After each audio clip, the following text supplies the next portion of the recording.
Move to the aviation sector, and I'm delighted to welcome to the stage as our second guest for the day, Barbara Cassani, who was the pioneer of the No-frills airline, Go. Barbara, welcome to World Travel Market, welcome to Portland, thank you for joining on the stage. I just said to Barbara, some of you will remember that Go had some very catchy advertising. I think it's still available. I don't know if you've checked yourself, Barbara, on YouTube. It's very catchy, but I'm not going to embarrass myself or specifically all this other singers. But welcome to the stage, Barbara.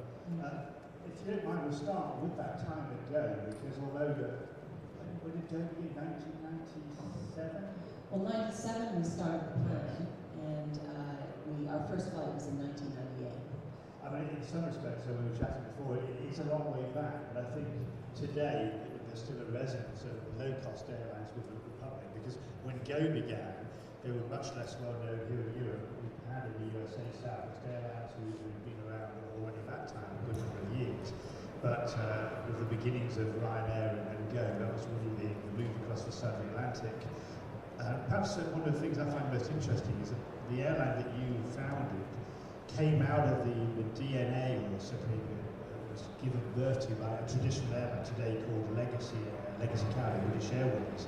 Can you talk us through that? Because it was quite unusual that an airline of BA's ilk would actually even think to say, look, Barbara, can you go away and look at and set up a local airline? It was even worse than that, because at the time I was working for BA in New York, and I was traveling back and forth on Concorde, and we were trying to figure out ways of getting people to travel in the club world, and my head was completely around the luxury, if you will, end of the market. But I reached a point in my own career where I felt, I'd kind of done enough of this big company thing, and I said, I want to work in a small business, and my bluff was called, and I was asked to look at writing the business plan for a low-cost airline. And at the time, I didn't think it would work, I'll be honest. And so I said to my husband, you stay in the States, don't move the kids, because hey. And I started looking at it and pulled the business apart into very, very individual component parts. And it became clear to me that if you stuck to a formula that was very clear, very low cost, simplicity, no complexity, you could do it. And it became very exciting. The trick was then to go back to BA and say, I love you very much, but we don't want anything from you except the fact that you own us and your money. I don't want your systems. I can't take your people. The branding you have is sweet, but not for us, etc. I mean, every aspect of the business. And so I was successful. And at the time, BA had never bought an airline or set up an airline group that had ever gone on to make money. This was the Deutsche BA era. This was BA lost money every time it got involved in a European business. So there was it lost a good deal of money on its own short-haul flights, didn't it? Running into hundreds of millions. And so for me, it was a case of, this is coming BA whether you want it or not. The world is changing. And I think because, as you can hear from my accent, I'm originally from the US, I grew up with deregulation. It's messy. There are airlines coming in and out. Some do it well, some don't do it well.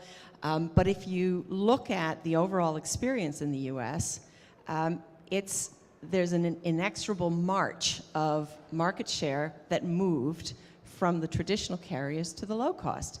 So it was going to happen here. So my argument to BA was, yes, in a way, there will be cannibalization, but it's better if our own company cannibalizes it rather than easyJet or Ryanair or any of the other competitors who we've now forgotten. I want to come back in a few moments to that point of cannibalization, because I remember that time very well. But just coming back to what made BA, or in particular Bob Ayling, decide that he would task you with this objective? What was BA looking around and seeing the emergence of low cost here in Europe? Well, there were two things going on in BA at the time. One was there was a complete change in the fleet. So instead of BA having very large aircraft flying on European routes, there was a view that it was going to move to smaller aircraft in order to improve the yield. And so that was one big strategic project that frankly I had nothing to do with, but I kind of knew it was going on. And then the other side of it was, well, if we're going to move away from that business, wouldn't it be smart to have another company that could pick up the short haul point-to-point business and to do it profitably? Because the other thing to remember was the low-cost airlines were significantly more profitable than the legacy airlines. So it was a number of different ideas wrapped in one. And no one really, there was no sense that it wasn't a good idea. It was, could you make it work? Because in a low-cost airline, strategy is important, but implementation is everything. And we see today, I mean, a number of legacy airlines have set up their own low-cost airlines, and there's been all sorts of problems with that. And you came, as you said, you'd had 10 years or so in British Airways, so in some respects maybe you were steeped in that traditional airline culture. How did you go about learning? Because just to pause for a moment, and I want to ask you later about Ryanair, even Ryanair wasn't a clean sheet of paper low-cost airline. It existed before in a different model and changed into that. And I know the story there that Michael O'Leary apparently went to the States and met with the management of Southwest Airlines and learned what he could. Did you do the same thing, or were you much more aware of what Southwest was doing simply because you're an American, you'd worked in the States? I didn't meet with anyone from the company of Southwest. I frankly wasn't sure they would, because here I came from British Airways. It was this, who is she? What is she trying to do? So instead, what I did was I booked the most bizarre journey known to man, where I, in a span of about 36 hours, I went on 8 different legs on Southwest. And I started on the East Coast and wended my way through much of the Southwest network, just observing and watching the operation, watching the people, looking at the aircraft, trying to understand what it was. And on every aircraft I stood in the galleys and spoke with the crews. And that to me was what I needed to do, because it's pretty evident what needs to be in a business plan for an airline. It's just how the puzzle pieces fit together in order to create the efficiencies. So it was sort of less about copying any one individual airline and more about understanding the principles and then challenging ourselves to meet those cost levels. And there was a point at which Go almost didn't happen. We had allocated a specific amount of money for what we could afford for aircraft. And if any of you have been out there leasing aircraft, it's a market that goes up and down by the day. And it was just too expensive. And I, got on the phone to the guys at BA and Bob Ayling and just said, we should not set this airline up if this is the price that you have to pay for a 737. And they were a bit shocked, because I think most people expect someone whose business plan has been approved to simply execute. I thought, if we make a mistake at the starting point, we will be doomed. And then what happened, which was to my luck, and this is very much the low-cost world, there was a financial crash in Asia in 1997, and all of a sudden, the aircraft were available. We jumped on them. We got them at a low price because the prices sank, and we secured our first 5 aircraft at a price below what was in the business plan. I think some of them, they came from the Philippines, didn't they, as a result of that? One of our first aircraft did. Yeah. So you look at that and you think, whew, it's exhausting to run a business that way, but if you don't run it that way, you'll fail. It's not the traditional BA way. The traditional BA way would have been send someone to Seattle, negotiate with Boeing, spend many years and months creating an aircraft that is precisely to your specifications, modify every knob that you can in order to make it truly yours. Whereas at Go, we were like, ooh, we want a vanilla aircraft, no chocolate chip. Vanilla, vanilla, vanilla. We want it to look exactly the same as every other low-cost aircraft. Because for lots of different reasons. One, the modifications are zero. And secondly, when you turn it back, you always have to put it back in shape that you leased it, and that would be zero, and et cetera. So there were all sorts of really good reasons for this simplified approach. And we started the way we meant to to Go, and it was, we ran a really successful and good airline. But the other part of Go, which I'm very proud of, is it was also we proved that low price didn't mean poor service, and I'm very proud of that, because you don't, when you ask people to work hard, they can still work hard with a smile, and they can work hard feeling part of a team as opposed to being a cog in a system they don't understand. And I think that was the bit of Go that there was no way you could put it in a business plan. But to this day, I think it was the most amazing thing that we achieved. We had, 1,000 people working for us who felt they were part of something bigger than the individual job that they did, including me.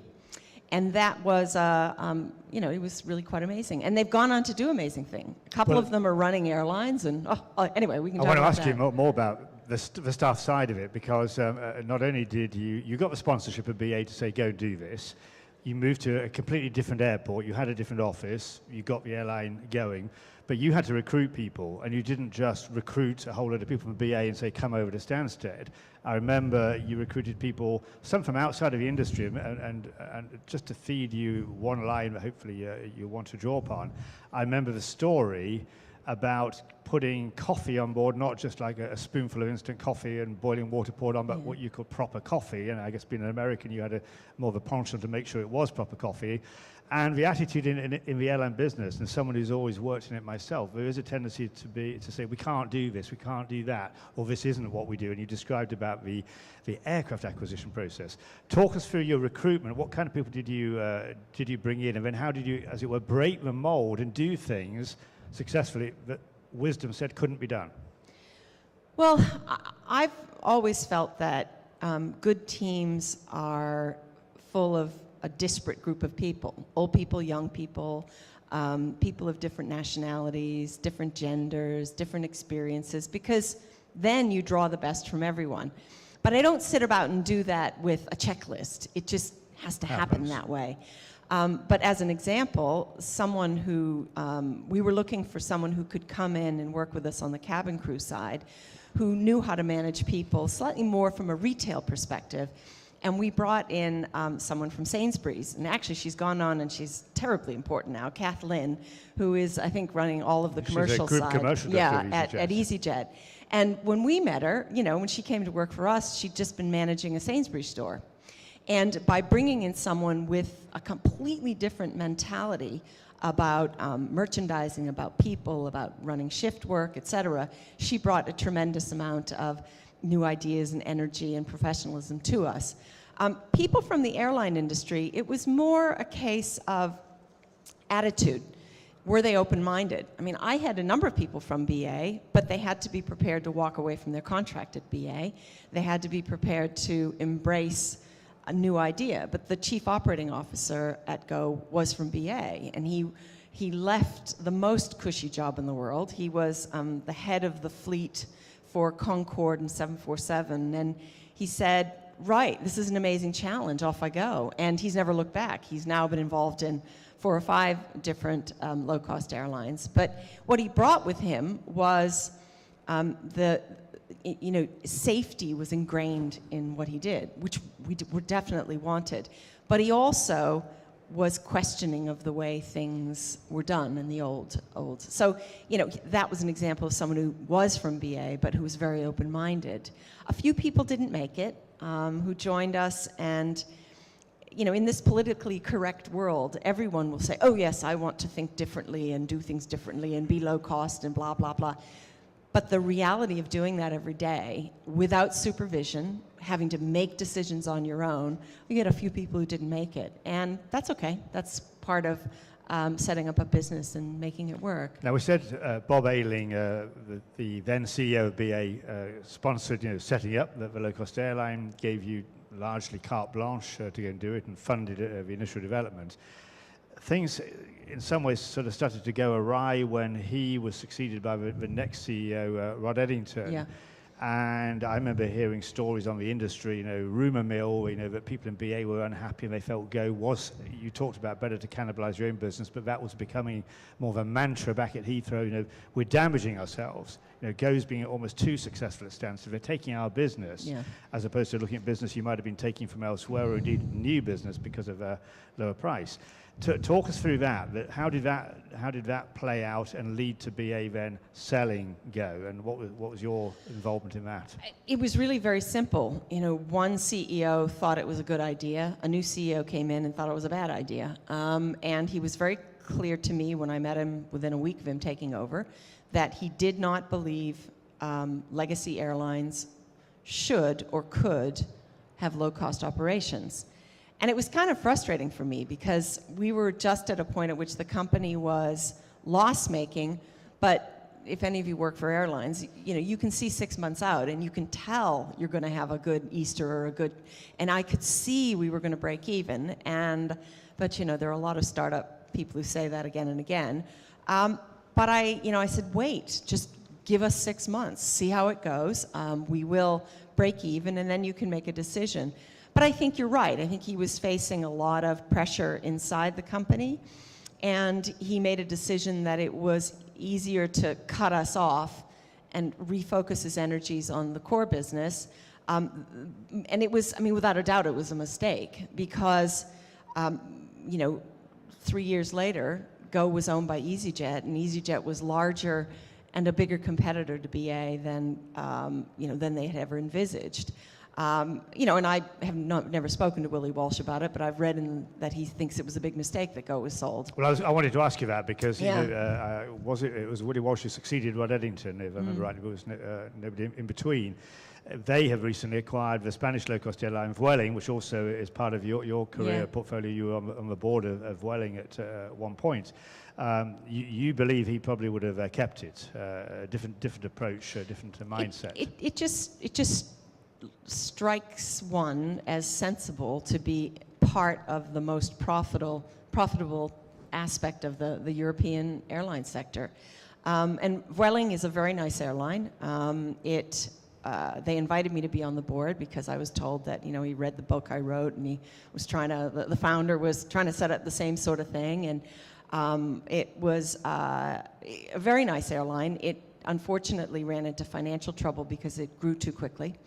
But having said that, it was, a nice business. And when it did a deal with Iberia, and then Iberia was bought by BA, BA ended up owning a chunk of, or IAG Group owns Vueling. So I think they have it, but on the other hand, it's, the time has passed. If you want to have a foothold in the London market for low-cost airlines, the time has passed. BA has arguably sown the seeds of a number of problems. One, as you said, they sold Go, and they sold Go to 3i, an investment group, who then sold, as you said, to easyJet. BA then also had an opportunity to buy GB Airways, which was a franchise partner of theirs at Gatwick, which in the end was bought from the family who owned it by easyJet, making easyJet even bigger at Gatwick, and BA has shrunk.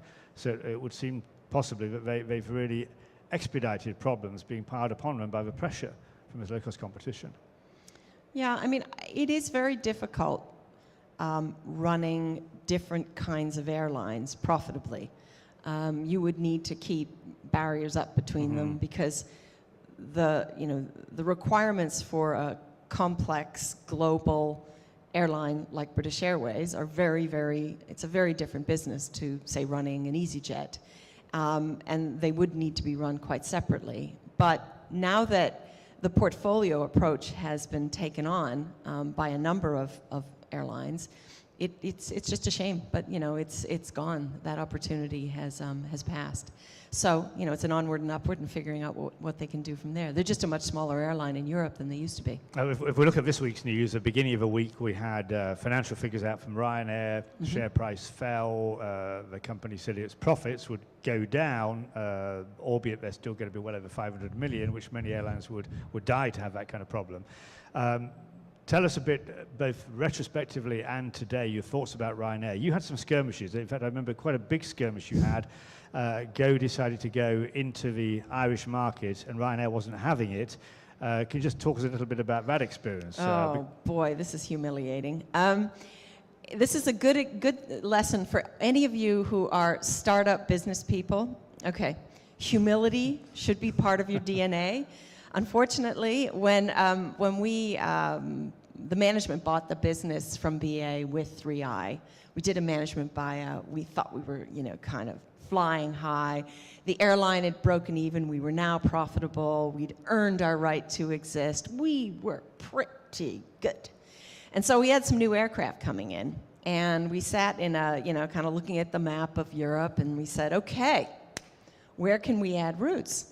And what was really obvious was that the Dublin to Scotland route needed low-cost flights. It needed it. I mean, there were none. It was expensive. Ryanair chose not to fly it, and no one else did. So we said, we're going to get us some of that because we're so amazing.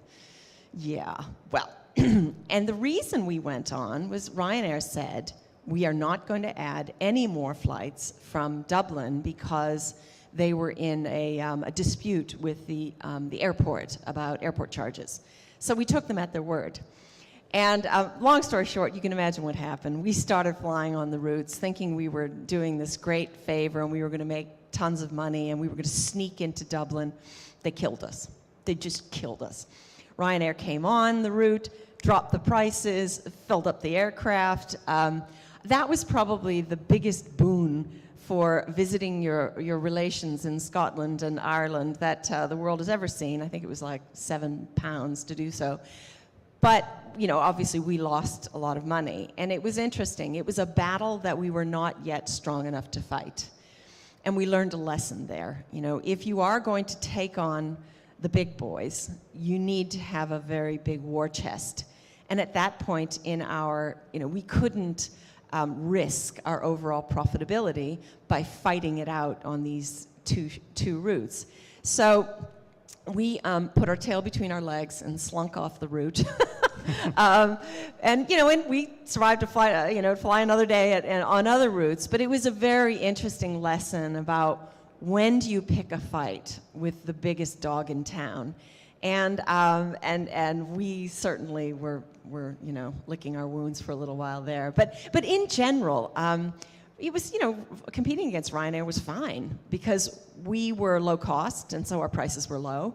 But we offered a better service and we offered a degree of compassion and personal service that people prefer. Mm-hmm. And in fact, at Stansted, our check-in desks faced Ryanair's, and it was very humorous because, as you all know, Stansted seems to sit in a place with a lot of fog. So every October, the fog descends on Stansted, and every year everyone says, I never knew there was fog here. It's like, go figure. Anyway, so there would be massive delays for fog, and at Go, we took people out of the finance department, we gave them clipboards, we talked to customers, we tried to figure out how to explain to people how long delays would be. We did our very best with every single person in the company to help customers make their way through this. Ryanair would shut down their desks and just disappear. And all of the Ryanair customers would come over to Go and say, can you take me where I need to go? And it's like, well, honey, we don't fly there. I'm sorry. You chose the wrong airline. There's this sense of being abandoned. And, it's part of the ethos. And what I say to people to this day is it's an amazing airline. It's obviously given its shareholders a terrific return. It's just not one I personally choose to fly on when I have a choice. And if you do fly with them and something goes wrong, you're on your own. Mm. And as long as you take that mentality, you'll be fine. Well, has that battle become more subtle over, let's say, a little more than the last decade? If we think of the news this week and indeed leading up to it, we've had Michael O'Leary appearing on Twitter. We're hearing about the soft and cuddly Ryanair, quiet flights, allocated seating. easyJet has now grown to an incredible scale. They have financial results out, I think, at the end of this month. They've already given indications they're going to be very strong. The two airlines are both finding different ways to make a financial success. And yet, Ryanair, are they, if not on a retreat, are they a little on the defensive now in a quieter way? Because now they're bringing these things in.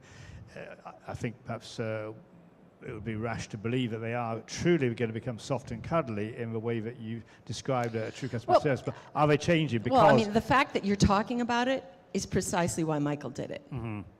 Whether it's true in reality, I will leave that to customers to figure out. But he and his team are extraordinary at public relations and driving the conversation, and they are doing it right now. So all I would say to the industry is watch their actions, not their mouths. Let's just touch on some of your other experience, Barbara. The Olympic, successful Olympic bid for London last year, and congratulations for the role you played in that. Tell us about when you went into that work. Was it a different type of business experience, and was it one where you drew upon your aviation experience to, in a way that perhaps some of your colleagues didn't have any reference to that particular sector? Well, it was quite an extraordinary thing to get involved in. You might argue a little crazy. It's really funny now that we have staged incredibly successful games, and the world now holds the standard for good games to be London. You do have to remember that back in, gosh, when was this? 2000 and I think it was 3, 4. I was asked to head up the bid, and there was nothing there. It was one guy from the British Olympic Association, and it was me with my mobile phone. And it was a country that basically said, why are we doing this? We're late. And the rest of the world said, oh, well, Paris has sewn it up. So it was one of those situations where I did it out of a sense of gratitude to London for being the kind of place where an American girl could come over and start up an airline and, you know, make a big pile of money and, you know, do all the wonderful things that you do in an entrepreneurial city that's very open like London. So for me, it was give back time. And so when I sat down, I looked at it and I thought, okie dokie, what do we do here? And it was a pure startup, pure.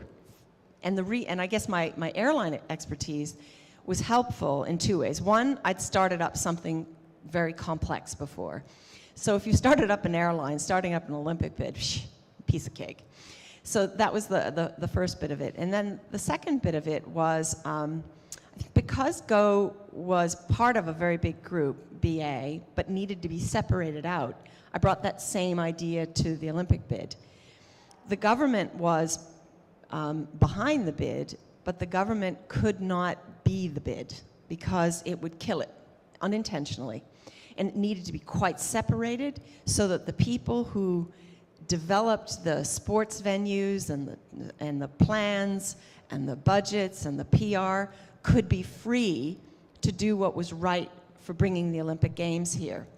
And so I made a few enemies in those first few months where I sort of held the government at bay and said, thank you very much for offering to help, but I'm going to get in other people. So we had a very, again, coming back to building teams, diverse group of people, some from a sporting background, some from a business background, some from nonprofit background, different nationalities, different ages, different belief systems. We were all together on the top floor of the largest building in Canary Wharf. So your belief in diversity came in again, because I was just thinking as you said that, I mean, in many ways it must have been a nightmare to have to navigate that, because you've got politicians who want to, get the highest profile they can from their own point of view and political agendas, and on the other hand, maybe you've got the technicians, i.e. the athletes, who the enthusiasm of the sport, but you've got to take a business-like approach to get it done. And it was really interesting speaking with other cities that had bid for Olympic Games. I know it sounds bizarre to say it out loud, but a lot of the other bids had no athletes involved. And you think, hello? They would have people from tourism, they would have city leadership, they would have business people, they would all, but you know, the primary reason for having the games is the athletes. And so we very quickly, even though I'm not an athlete, we very quickly formed the basis of the bid around, at the time Seb Coe was my deputy, so he was there, and we had Steve Redgrave, and I brought them in and said, you know, you guys need to tell us what London needs to do to make these games amazing for athletes. Because not every athlete could win a medal, but every athlete could have a personal best performance, and that is what we want. And so again, there's one of the things we did at Go was this a single-mindedness of what we're there to do and how to develop it, and that was very much that single-mindedness was in the bid. And after a year, I made a decision that my nationality was actually becoming a hindrance in the whole bidding process. You know, as you can hear, I'm not British, and it was confusing to the IOC members who voted. And confusion is a bad thing because you could lose a couple of votes. And so I stepped from chairman to vice chairman, and then it was an obvious recommendation for me to make that Seb stepped in, and he's gone on to make history. So I feel really, I feel as though the experience I had at Go was very helpful in creating a team that built the plan, that created the right ethos and drive to bring the games here. So and it was certainly amazing. a fascinating experience, as you said, being relatively late in getting in, and then the success. I mean, I would admit myself to being a cynic once it was won. Like many, as you probably appreciate, the transatlantic difference in mentality, I thought there's so many things that could go wrong, especially on the transport side. Something's bound to go wrong, and we're going to embarrass ourselves. But it was a rip-roaring success. And, Barbara, sorry. Go ahead. I was just going to say, I think we'll take some questions from the floor. You're going to stay with us for the next panel, but let's see if anybody from the floor would like to ask you a question now, and particularly drawing upon your business experience. If you could just put your hand up. We've got a roving mic, and let us know who you are. There's a lady here on the front. Hi there, my name's Annie Hood. Barbara, I'm sure I speak for the whole room, if you're British, to say we will be forever indebted to what you did. Thank you. I was wondering on what your view is of the coming years and building on that Olympic legacy. Maria Miller mentioned the other night that year on year the tourism has grown staggeringly in comparison to other countries as a year after the Games, and in fact September I think was 16% ahead. What's your own view on how that will flow through into the coming years? I'm a great believer that when you hold an Olympic Games, you need to take about a decade-long view, which is a little difficult because most of us, we don't run businesses that way, we don't live our lives that way, but you do have to look at it in a very holistic way.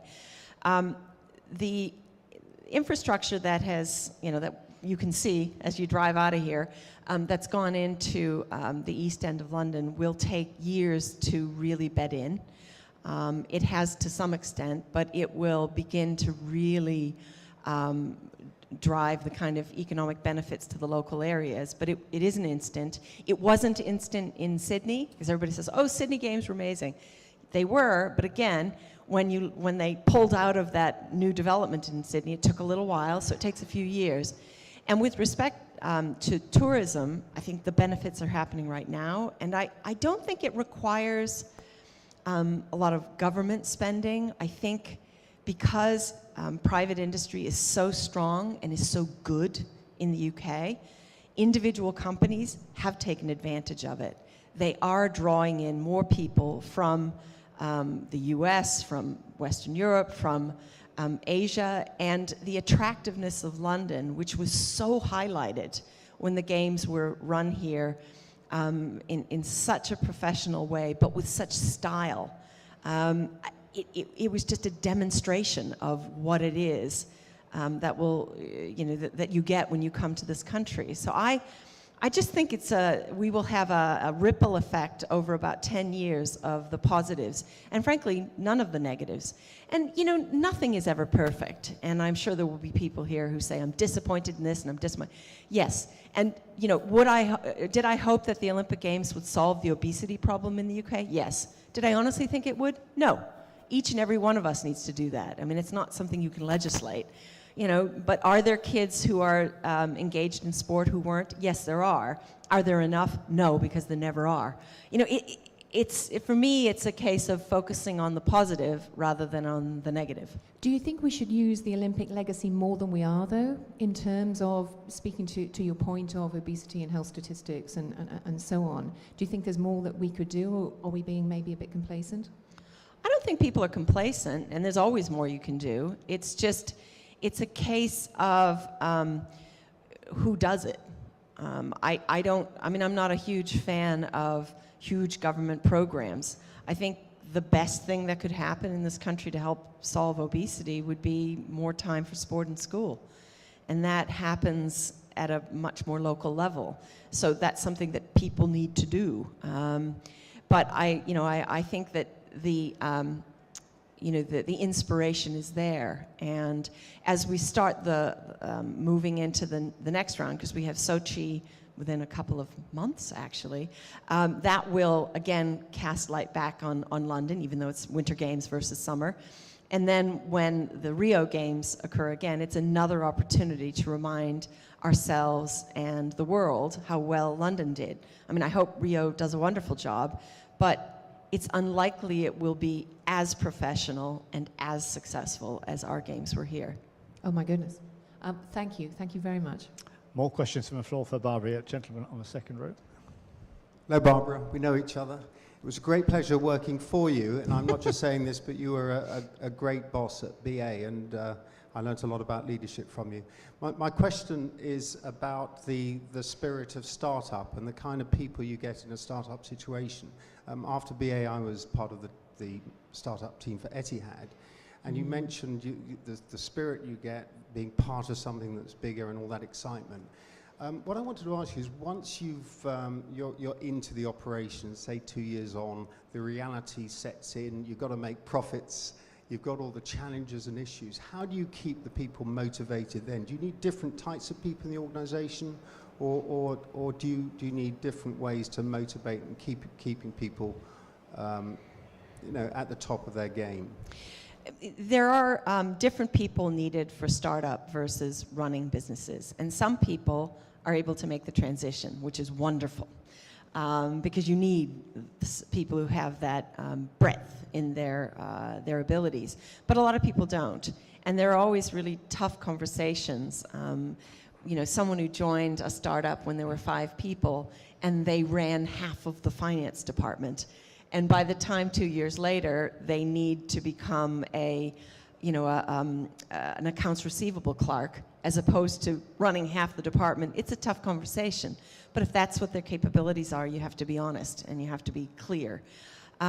So without a doubt, that's the case. But what we tried to do in our company to keep the culture as close to a startup as possible is to share information, share private information.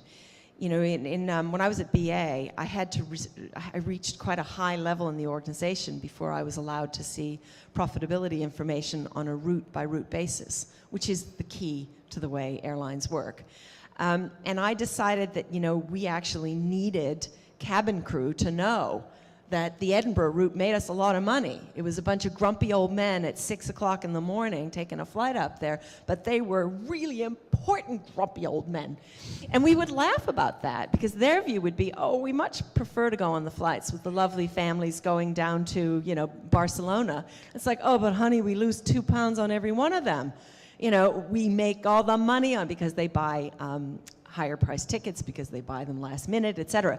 And so by spending the time to explain the way our business worked to the people who are actually delivering the service or making decisions on a day-to-day basis, they helped us run it better. I think anyone because airlines are inherently quite centralized businesses, you make decisions about where aircraft fly from a head office. You then begin to kid yourself that every decision needs to be made in the head office. And you sit there and you go, left, right, blue, green, yes, no. And you become quite a point and shoot kind of centralized person. But actually, you don't need to do that. And when you ask people who are delivering the service to start making decisions about, well, how should crew roster themselves so that they can both have a life and we can meet our productivity targets, they actually have pretty good ideas. Or you have a problem with lots and lots of people bringing golf clubs onto aircraft because you start flying to places like Alicante, and they're paying more to send their clubs than they are for their ticket. Actually, the folks working on the desk saw that problem and came up with solutions before anyone in the head office could.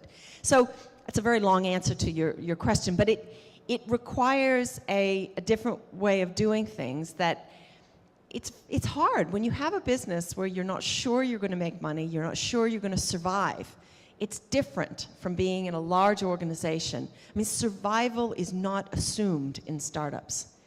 And so there's a paranoia that exists, which is good, because it's powerful in helping you stay on your toes, but you have to make sure the paranoia doesn't turn into something that alienates everyone else from being part of making decisions. Maybe that's a good point just to finalize this part of the session, Barbara. Today, what is your main area of activity? You were telling me a little bit before we came on. Well, I sat on boards for a long time, and I've decided I don't like sitting on boards.